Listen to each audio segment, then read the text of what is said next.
নমস্কাৰ প্ৰিয় বন্ধুসকল, এটা ভিডিঅ'লৈ নতুন এটা ভিডিঅ'লৈ আপোনাক স্বাগতম জনাইছোঁ। এইবিলাক খাংবিলাকত চাওকচোন কেনেকৈ পোৱালিবোৰে কি শিকাই আছে, এইটো ক'ত আছে, কি কথা, এইখিনি আপোনালোকক জনাই আছোঁ। আৰু ইয়াৰ যোগেদি এজন যুৱক সাফল্য শিখৰত অৱতৰণ কৰিবলৈ সক্ষম হৈছে। তেওঁ দুপইচা উপাৰ্জন কৰিব পাৰিছে।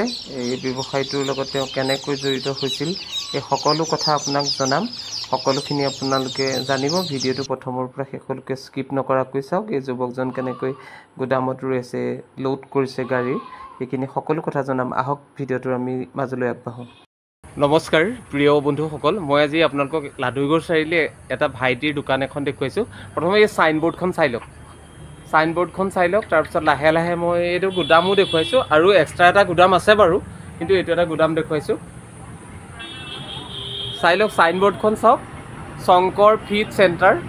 ইয়াত উন্নত মানদণ্ডৰ পশু পক্ষীৰ মাছৰ দানাৰ লগতে কয়লাৰ, সোণালী মুৰ্গী, পাতিহাঁহ, ইণ্ডিয়ান ৰানাৰ আদি পোৱালি যোগান ধৰা হয়। এইবিলাক চাওক। তাৰপিছত দোকানখনৰ ভিতৰলৈ আহিছোঁ আৰু তাৰ লগত সবিশেষ কথা পাতিম। আপোনালোকে ভিডিঅ'টো চাই থাকিব শেষলৈকে। নমস্কাৰ প্ৰিয় বন্ধুসকল, মই শংকৰৰ কাষত উপস্থিত আছোঁ। লাডুগড় চাৰিআলিত আছে এই দোকানখন। আপোনালোকে এই দোকানখনলৈ আহিব। আপোনালোকে শংকৰে 10-15 হাজাৰ টকাৰে তাৰ ব্যৱসায়টো আৰম্ভ কৰিছিল। শংকৰ, এতিয়া তোমাৰ ব্যৱসায়ৰ বিষয়ে কোৱা। ব্যৱসায় মই 2017 চনৰ ফেব্ৰুৱাৰী মাহত ব্যৱসায়টো আৰম্ভ কৰিছিলোঁ। এতিয়া মোৰ হাতত বেছি পইচা নাছিলে, 10-15 হাজাৰমান টকা আছিলে। কিমান লাভ হৈছিলে? এতিয়া মানে লাভ আপোনাৰ এইটো কিমান চনৰ কথা?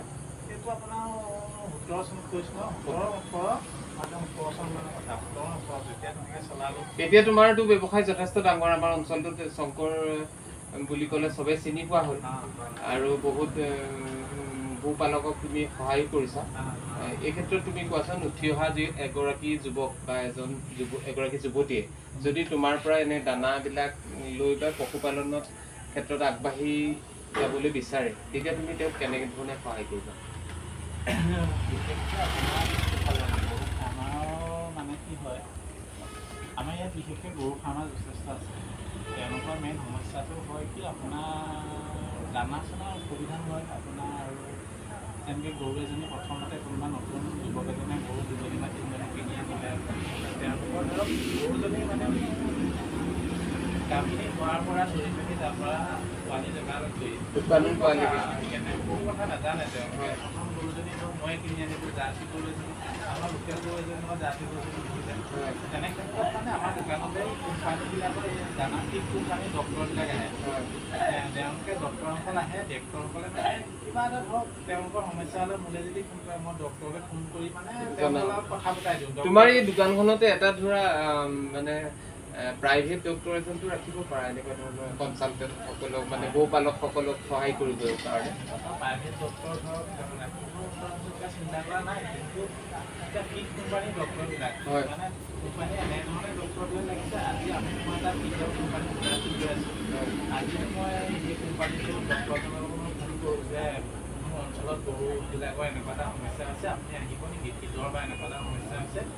বা ফাৰ্মাৰকেইজনে কমিছে, তেওঁ ডক্টৰ আহিব, আপোনাৰ 2-3 দিন আপোনাৰ গোটেই ফাৰ্মখন ভিজিট কৰি যায়। তেনেকৈ ফাৰ্মে যায় বা মোৰ দোকানতে যদি কয়, কেতিয়াবা ডক্টৰবোৰ মানে কোম্পানীয়ে তেনেকৈ আহিছে কয় যে কিমান দোকানতে আৰু আপুনি ফাৰ্মাৰবিলাকক মাতি দিয়া, আমি মানে সেই অঞ্চলত মানে গৰু কেনেকৈ ৰাখিব লাগে, মুৰ্গী কেনেকৈ ৰাখিব লাগে, আৰু ঠাণ্ডা দিনত মুৰ্গীটো আপোনাৰ কেনেকৈ ৰাখিব লাগে, সেই গোটেই ট্ৰেইনিংবিলাক দিয়ে। আৰু মই মুৰ্গীৰ বিষয়ে দি আছোঁ, গাহৰিৰ বিষয়ে দি আছোঁ, আপোনাৰ ট্ৰেইনিংবিলাক ফাৰ্মাৰবিলাক। তোমাৰ উপাৰ্জন কেনেকুৱা, মানে এতিয়া ডেইলি উপাৰ্জন? ব্যৱসায় ক্ষেত্ৰত 20-25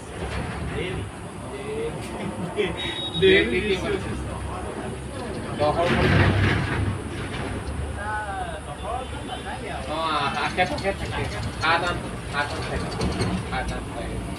ভাল হৈছে আমাৰ এই উঠি অহা যুৱক হিচাপে আমাৰ অঞ্চলটোৰ যদি এনেকুৱা ধৰণৰ কামত জড়িত হৈ অঞ্চলটোৰ যুৱকসকলৰ এটা আৰ্হি হ'ব, এটা নমুনা হ'ব। আৰু যিসকল পশুপালক তেখেতসকলো উপকৃত হ'ব তোমাৰ পৰা। তোমালোকে মানে মই অভিনন্দন জনাইছোঁ। আৰু তোমাৰ আপোনালোকৰ জাৰ্ণিটো ব্যৱসায় জাৰ্ণিটো সফলটো গৈছে আৰু বেছি সফল হ'ব বুলি আমি কামনা কৰিছোঁ। আজি বন্ধুসকলক যদি শংকৰৰ লগত যোগাযোগ কৰিব বিচাৰে ইমিডিয়েট পশু চিকিৎসকো পাব। তোমাৰ নম্বৰটো কৈ দিয়া। 99547201 আৰু দোকান লাডুলৰ চাৰিটা আছে। ডাঙৰকৈ কোৱা অলপমান। মোৰ দোকান লাডুলৰ চাৰিটা আছে। আপুনি থানাৰ সন্মুখতে বুলি ক'ব পাৰি। মোৰ ফোন নম্বৰটো হৈছে 99547201 আৰু আপোনালোকে মোৰ বিচাৰে কিবা মানে তেনেকুৱা ধৰণৰ সঁহাৰি মুৰ্গী পালনৰ ক্ষেত্ৰত বা গাহৰি পালনৰ ক্ষেত্ৰত বা গো পালনৰ ক্ষেত্ৰত তেতিয়া সদায় সহায় কৰিবলৈ সদায় মই প্ৰস্তুত আছোঁ। আমি ধন্যবাদ জনাইছোঁ।